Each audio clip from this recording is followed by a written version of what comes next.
Pauline Luna halos mapaiyak sa nangyaring pambubuli sa anak na si Tali Soto dahil sa ama.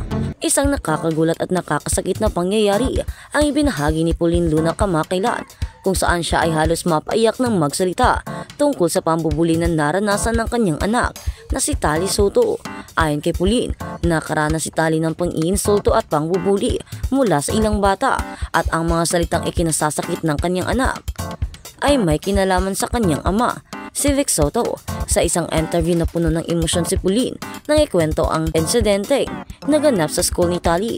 Sobrang sakit po para sa amin bilang magulang na makita ang anak namin na nahihirapan dahil lang sa mga biro o mga masasakit na salita ng ibang bata.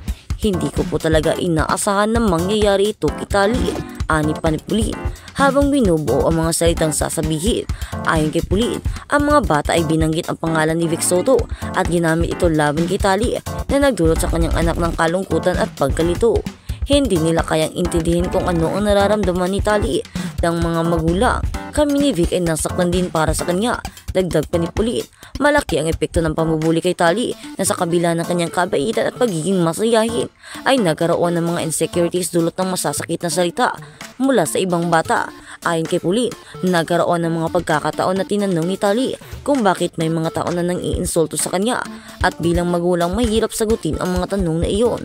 Gayunpaman, ipinaliwanag ni Pauline na patuloy nilang tinuturuan si Tali kung paano magiging matatag at huwag magpadala sa mga masasakit na saloobin ng ibang tao. Ang mahalaga po ay natuto si Tali na huwag magpadala sa mga pang-iinsulto at alalahanin na hindi siya nag-iisa ang may kasalanan. Siya ay isang mabait na bata at wala siyang kasalanan sa lahat ng nangyari, ani pa ni Pauline. Mahalaga rin kay Pauline na matutunan ni Tali na ang ganitong sitwasyon ay parte ng buhay at ang pinakamahalaga ay ang pagmamahal at suporta ng kanyang pamilya. Sa mga oras na ganyan, kami po ang kanyang magiging lakas at gagabayan siya. Hindi siya nag-iisa, paliwanag pa ni Pauline. Ang kwento nito ni Pauline ay nagbigay diin sa mga hamon na kinakaharap ng mga magulang sa pagprotekta sa kanilang mga anak laban sa kasalitang nakakapanakit. Ipinapakita rin ito kung gaano kahalaga ang pagbibigay ng tamang bagay at suporta sa mga bata upang matutunan nilang mapagtanto ang kanilang halaga at huwag magpadala sa mga pang-aalipusta.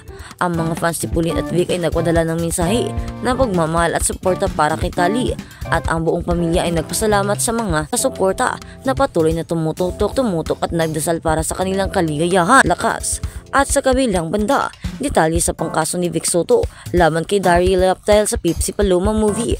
Detalye sa pagkaso ni Vic Soto laban kay Daryl Yap dahil sa Pipsi Paloma movie. Sa isang kamakailang turn of events sa Filipino entertainment industry, ang sikat na television host at aktor na si Vic Soto nagsampa ng kaso laban sa controversial na filmmaker na si Daryl Yap dahil sa pelikula ang Kuyang Ginawa na pinamagatan nila.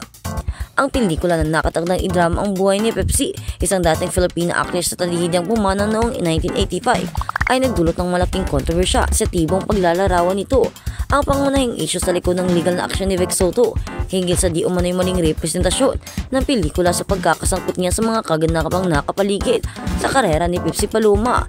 Ang mga source na malapit kay Soto ay nagbunyag na ang aktor ay nagbabagabag sa pagganap ng kanyang karakter sa pelikula na sinasabing tumutok sa isang insidente na kinasasakutan niya at iba pang mga kilalang tao mula sa industriya ng entertainment sa Pilipinas. Sinabi ng legal team ni Soto na binabaluktot ng pelikula ang katotohanan at sinisira ang kanyang imahe.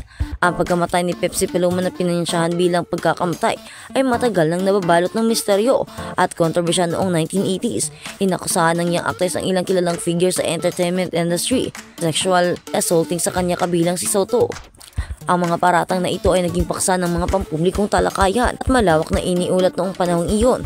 Gayunpaman, ang kaso ay hindi kailanman ganap na nalutas, nag-iwan ng matagal na ulap ng pagdududa habang nakikita ng ilan ang pelikula bilang isang pagtatangka na bigyang pansin ang isang kalunos-lunos na kabanata sa negosyo ng palabas sa Pilipinas. Ang iba naman ay tumingin dito bilang mapagsamantala.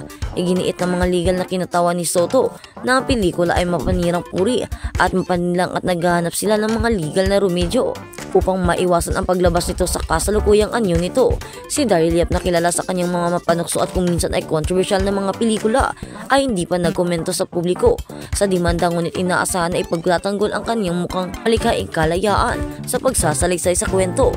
Ang mga gawa ni Yap ay madalas na humahamon sa mga pamatayan ng lipunan, pamantayan ng lipunan, at ang pelikulang ito ay lumilitaw na walang pagbubukod dahil ito ay sumasaklaw sa isang sensitibong panahon sa kasaysayan ng celebrity sa Pilipinas. At sa kabilang balita, Vic Soto palaban sa mga irresponsable. Ipinahayag ni Vic Soto na ang pagsasampa ng kaso laban kay Daryl Yap ay ang kanyang reaksyon sa pagkakaladkad ng pangalan niya sa pinapalabas na trailer ng pelikula. Aniya sa isang panayam, marami raw ang nagtatanong kung ano ang reaksyon niya. A lot of people have been asking me what's your reaction. Ito na po yun. This is my reaction. Wala naman akong pinipersonal but I'm just against irresponsible people, lalo na sa social media. Dagdag pa niya, hindi raw umano ugali ni Vic na sumagot sa mga isyu tungkol sa kanya sa social media man o television. I think this is the right venue to answer. Parang sumagot sa lahat ng issue. Pagbibigay diin pa ni Vic Soto, kinasuhan ni Vic Soto si Daryl Yap ng 19 counts ng cyber libel dahil sa pelikulang The Rapist of Pipsy Paloma. Kaugnay nito, nauna nang nagsampa ng petisyon si Vic Soto para sa pag-issue ng writ of habeas data. Isinampa ni Soto ang habeas data petition ng Enero 7 na napunta sa Branch 205 ng Muntinlupa City Regional Trial Court or RTC na pinumumunuan ni President Judge Lizelle Aquitian. Daryl Yap kay Vic Soto, kalayaan ng kahit sinong magsampa ng reklamo. Nakarating agad sa direktor ni si Daryl Yap ang pagsasampa ng 19 counts ng cyber libel laban sa kanya ng veteran TV host actor na si Vic Soto. Sa pamamagitan ng kanyang Facebook account, nagbigay ng reaction ang direktor ng controversial na pelikula tungkol sa yumuong actress na si Paloma. Aniya, kalayaan ng kahit sino ang magsampa ng kaso. Walang may monopolyo sa katarungan, lalo na sa katotohanan. Malaya ang sino man na magsampa ng reklamo para mas maging malinaw ang totoo. Dahil sa huli, katotohanan lang din ang didepensa ng lahat ng katanungan. Sa iwalay na post ay binahagi niya ang larawan ni Vic kasama ang asawang si Pauline Luna nang dumating sa Muntinlupa City RTC para magsampa ng kaso. Pipsy, go back to the court. Caption ni Yap, nagugat ang kaso ng banggitin ang pangalan ni Vic sa trailer ng pelikula. Marami kasi sa mga nagsasabi na si Vic Soto daw at ang ilang kasamahan niya ang gumahasa kay Pipsy Paloma. Ang isyong ito ay hindi pa nagiging lutas hanggang ngayon. Wala pa ring hustisya dahil walang may alam kung ano talaga ang totoong nangyari. At kung totoo ba yung sinasabing sila ang gumahasa kay Pipsy Paloma. Wala ring idintali ang aktres noon kung sino talaga or kung may sinabi siya pangalan ay wala naman siyang solid na ebidensya dahil nga kailangan ng solid ebidensya para mapatunayan at wala siya noon.